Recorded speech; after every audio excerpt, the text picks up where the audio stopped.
بسم اللہ الرحمن الرحیم.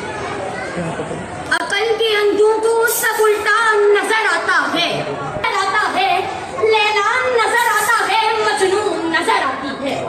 صدر علی وقار، یہ وطن کہ جس میں ہمارے اسلاف پر لہو شامل ہے، یہ وطن ہمیں خیرات میں نہیں ملا بلکہ کتنے ہی بزرگوں نے اپنی جانوں کا نذرانہ پیش کیا. یہ وطن ہمیں خیرات میں نہیں ملا بلکہ کتنی ہی ماؤں نے اپنے نقشے فکر کھوئے. ارے یہ وطن ہمیں خیرات میں نہیں ملا بلکہ کتنی ہی بہنوں نے اپنے بھائی کھوئے. پھر جا کر یہ وطن حاصل ہوا.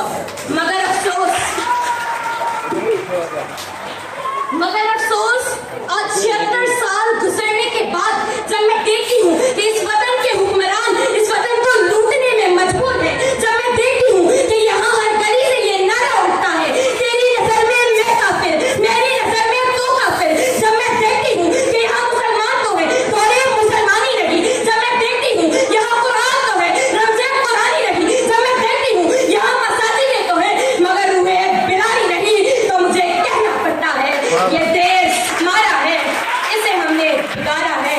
یہ دیش ہمارا ہے، اسے ہم نے بگاڑا ہے. جب میں دیکھتی ہوں کہ یہاں سستی روٹی اسکیم کے نعرے تو لگتے ہیں لیکن عوام کا عالم یہ ہے کہ وہ اپنے گردے جگر یہاں تک کہ اپنی اولاد فروخت کرنے پر مجبور ہے، تو مجھے کہنا پڑتا ہے یہ دیش ہمارا ہے، اسے ہم نے بگاڑا ہے. جب میں دیکھتی ہوں کہ سیٹیں میں قرآن کی بے حرمتی ہوتی ہے تو میرا دل چیخ چیخ کر کہتا ہے یہ دیش ہمارا ہے، اسے ہم نے بگاڑا ہے، اسے ہم نے بگاڑا ہے.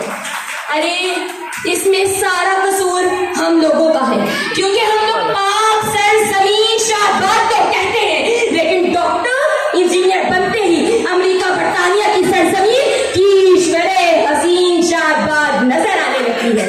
ہم وہ لوگ ہیں جو تو نشان عظمِ عالیشان تو بڑے شہروں سے گاتے ہیں لیکن امریکہ اور برطانیہ کے ویزے کو مانتے ہیں. ہم وہ لوگ ہیں جو پاک سرزمین بات کو کہتے ہیں لیکن پھر بھی دوسروں کے محتاج ہیں. ہم وہ لوگ ہیں جو کہتے ہیں سایہ خدائے ذوالجلال لیکن اسے روٹ چکے ہیں. ارے ہم 25 کروڑ بھکاری ہیں، ہم 25 کروڑ بھکاری ہیں. کیا جانے میں مالک کو ہم شوقین انکل سیم کے ہیں، کیا جانے ڈاکٹر عافیہ صدیقی کو تعلیم حاصل کر کے امریکہ میں رہتی ہیں.